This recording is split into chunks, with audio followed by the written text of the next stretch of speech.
এবং এখানকার জেলার প্রাক্তন সভাপতি সন্দীপ ব্যানার্জি, প্রাক্তন সভাপতি মাননীয় মনোজ ব্যানার্জি, প্রাক্তন সভাপতি বর্ষিয়ান মহেন্দ্রনাথ বসু, তরুণ এমএলএ সাথী পবন সিং, এছাড়াও আমাদের মধ্যে শিলভদ্র দত্ত এক্স এমএলএ ব্যারাকপুর, কৌস্তব বাগচি বিশিষ্ট আইনজীবী রাজ্যের নেতা, শর্মিষ্ঠা দে, রূপক মিত্র, চন্দন মুখার্জি, মানস দে, দেবকুমার ঘোষ, সুদীপ সরকার, রূপম ব্যানার্জি, দেবাশিস রায়, প্রিয়াঙ্কু পান্ডে,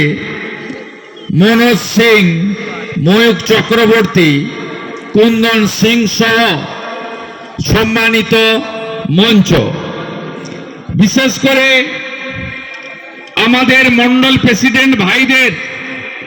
যাদের নেতৃত্বে বুথ সশক্তিকরণ অভিযান, তার আগে সদস্যতা পদ অভিযান, বর্তমানে এসআইআর এর কার্যক্রম হয়েছে।